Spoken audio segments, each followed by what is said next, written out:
difficulties that are associated with that. Everywhere else, we had a whole studio kind of built in, but this one's a little bit on the fly, but I think it's going okay. You know what? You will let us know. The point is, we want to be here to seamlessly answer your questions and provide all the information that you need every week. So if you're new to Land Academy, welcome. If you're a guest, welcome. This is our regular Thursday member call. We get together every week to answer your questions, look at your deals, and just provide anything you need from support from our end and our experience to get you through a deal or get your land business going or on its way, whatever it is. So excellent. Don't hold back. Ask us anything. That's why the we're thing here. too. It's like some of these questions get real high level, and it doesn't have to be high level. You could be like, I'm brand new. I just kind of want to know about my phone number. Like, no problem. Ask any questions that's on your mind. That's what this environment is for. Yep. All right, let's give it a shot here. Okay. We covered this. You want to talk about any of this stuff? No. Good. Hey, if you're going to post a deal, please post a deal, by the way. We love, we've been doing this for, geez, how many years? I don't know how many Thursday calls we've done. 9 years worth, at least 10 years. It makes it so much easier if you can post it in this format. Thank you. Yeah. You're welcome. In this format. And it's not because we want to be kooks about it. Maybe one of us wants to be a kook about it.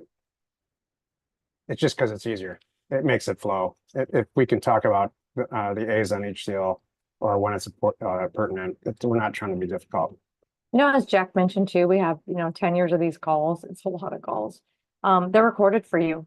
So don't forget, off your member dashboard, when you're logged in, you can go back and access some really good content. We've been told over the years that these historical Thursday calls, especially the due diligence part, the would you do this deal part, has really helped people develop their skills. They put the time in to see how we see deals and all of that. So yeah. Take a look. Okay, so we've got some wins for the week. Our first came from Joel. Said, I recently sold my first property for cash. Nice. Bought for $650, including taxes. Sold for $2,650 plus a $199 doc fee. Good for you. Congratulations, Joe. That's so awesome. Now, okay, now do it again and again and again, right? Hector said, howdy, y'all. I just got my first 2 properties purchased and sold on terms. A buyer went to see the first property. I told him I had another down the road so he could take pictures for me of it if he appreciated it. He went back to look. What a good little thing to do. And then he wanted that one too. That's awesome. I knew this would work if I just put in the time and the energy. That's exactly right. You should say, and now I have another 5-acre one over here. That's awesome. Danny said, I just funded a deal through a fellow member. Excellent. I didn't have the cash, but I had a great property. That's fantastic. That's so good to hear. So deal funding is something that, I don't know, it's near and dear to my heart because it's really why Jill and I started Land Academy. And I just think it's so great when 2 people can join a group and then really get together on that way. Yep. Josh B said, this is a good one. I just completed my 55th land deal, getting me over the $1 million net profit hurdle. It's been a cool journey, and I've learned a lot along the way. Land Academy helped me tremendously. The weekly calls and podcast episodes of others who were doing bigger deals pushed me to do the same. And I couldn't be more grateful, Jack, Jill, and the Land Academy community. Thank you. So you made $1 million. That was beautiful. That's why we're here. Jill and I just recorded a podcast that'll air probably 2 or 3 weeks from now on Thursday, or I don't know when it airs. And we were talking about the importance of controlling assets. And I wish the whole podcast thing was we talked about if we just, what we missed when we started out, what we would like to see. And I wish somebody would have sat me down and said, if you want to be wealthy in this world, you've got to control assets somehow. This is one of the easiest ways I know, especially if you can fund deals. So I don't know what Josh started with. I don't know if he's on the call, but he did that through controlling assets. So one way or the other, This is the only way that I know of where you can control an asset with another member of the group. Maybe it's us, from a funding standpoint, with no money at all, and start down that path Mhm. of developing equity and wealth. Yep. All right. We have There's a, a bunch of other wins in here, Jill. oh, you have some new wins. Yeah. Okay, let's see here. Let me, I'm picking out the wins. The questions we'll get to. And if you can, try to use the Q&A because I get sometimes in the chat, I might miss something, but I know in the Q&A, we'll go check them off. So if we miss your question, put it over in the Q&A section. Chris Nelson said I bought a little 3-acre lot last month for $5,167. Now under contract at $42,000. What Congratulations. is that, Chris. like 800%? What is that? I don't even know. Calculate it. I'm like Chris, I'm not surprised. I know. We know Chris really well. Yeah. Uh-huh. This is good. I'm gonna get to that in a minute. Jade said I just sold a property in Tennessee on terms. $11,000 purchase price, $38,000 sales price. I love it. All right, we'll get to that in a few minutes. Again, the questions you have that are like more than just a win, we'll get back to those. So, yay. My team is asking me just real quick to review the housekeeping, so I will go back for just a second here. So for anyone new, I see what's going on. So for your questions, the best place to put them is in the Q&A section. Like I said, I'm going to open up a few so you can kind of see what I'm talking about here. You can start seeing these questions. Then, and the chat is for the quick little banter, like, yeah, we got you, or a sweet little note, or like, no, here's the correct APN, or something like Anything that. that's real time in Yeah. the chat, anything that's like a question. Yep. A question goes in the Q&A, and a comment, real-time comment, goes in the chat. Perfect. That's it. That's the main thing. And just one login per person, of course. So my team, if they see a couple, they'll kick one out. You want to make sure that they kick the right one out. So, all right. Now this is the would you do this deal format. It's basically the 8 A's. So if you want to do a quick screenshot of that, you can have that, and then you'll see as we go along here. Like I opened up one of the questions that's perfectly done in the 8 A's. I see it. Okay, back to our wins. Actually, back to our question of the week. This is so good. Team member that's name starts with the letter E. This is the career path individual I was discussing with the other day with you about. So this is a really good question. This person's doing amazing deals, really high level, and they're clearly talking about now branching out and doing some deal funding. They've been with us for years. Yep. This person's in Europe. Career path. Mm-hmm. And killing it. And so probably averaging more than $1 million a year. Easy. Yep. So the question is for Armand, can you please explain how each of our interests are protected in the deal funded transaction? I understand from talking to the team that if you fund my deal, typically your name will be on the title, but how are my interests in the deal protected? I saw another deal funder where they did an LLC, which each person they funded for that deal which is each person they funded for that deal. They've made their own LLC. Is there any reason you wouldn't structure it this way? I'm interested in using deal funding, but a bit confused. I would love to answer this. Go right ahead. You speak, Armand. I do actually. I know you do. Here's the deal. Here's a regular scenario for a land funding situation. Somebody in our group finds in a great real estate deal, and it's presented well. So it's a deal where you have to do it. It's so blatantly clear, hopefully to the manager and to the investor, that it's profitable. So we've got a situation where somebody needs money or wants money, and they are in control of everybody agrees, amazing real estate deal. We put a contract in place that typically goes in the investor's name, only to protect the fact that we are going to fund the deal probably 100%, either 90 to 100%. The deals that we do are usually 100% because we believe in them that much. And we believe in the person. Like Armand's a good example. I would do a deal with him. He went through career path, and I just know what he's made of. And so if in fact So we are the bank. So if you go to Bank of America and get a mortgage, if something goes wrong with your house, you don't call the bank. And that's what we're trying to avoid. Uh, we don't want any confusion, so that if we're going to invest or purchase a property on your behalf, and you perform, you get to go get a real estate agent and you go sell the property like we all know you're capable of, and then the deal's worthy of. Then the property gets sold and we split the proceeds of the property. Sometimes it's equally, sometimes it's 50-50, sometimes it's not 60-40. It depends on the deal and depends on a bunch of other stuff. Really, honestly, for us, Jill decides this. This could be not just with us, but anybody in the group.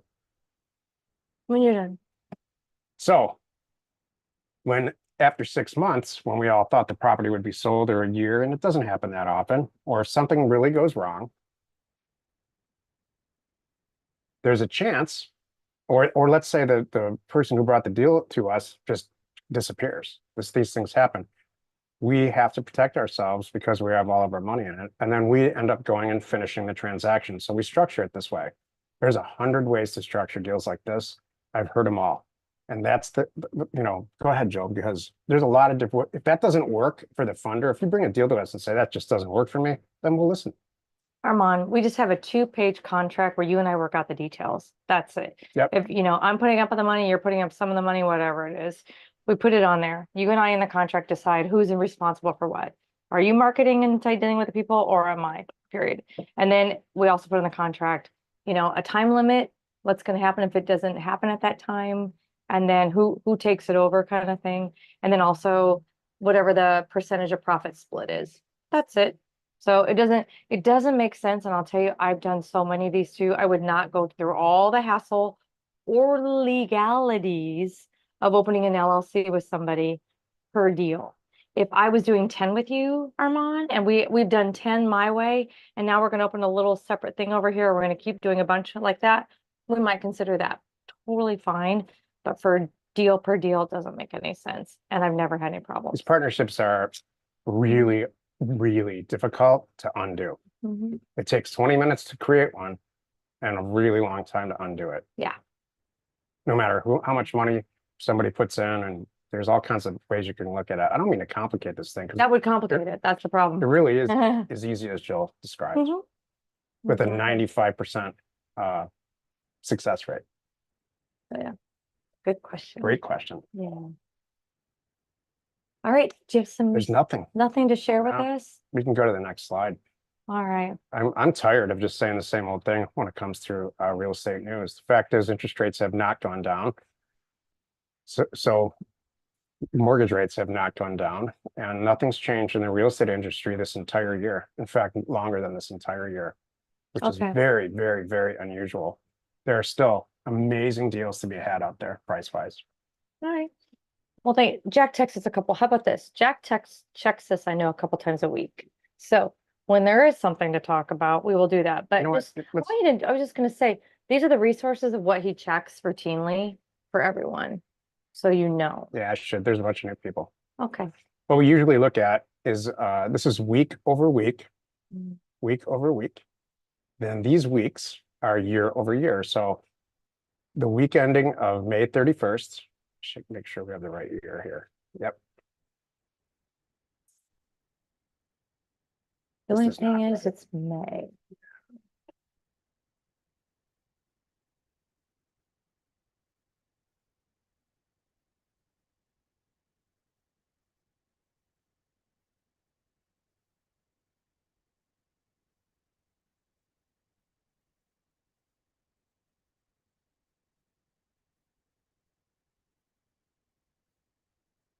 August 2nd, 2025. We have median listing prices at about zero. This is effectively zero. What we're looking for is a real strange trend, a trend up, a trend down, anything changing that's going to signify that something might change. Because imbalanced markets are where we make the most money. New listings, just about the same. So this is there's a lot less new listings down than there were prior to that, but we'll see why next week. If it continues to go down, then we'll start thinking about it. Active listings, pretty much flat. there's almost, what, 25% more active listings than there were last year.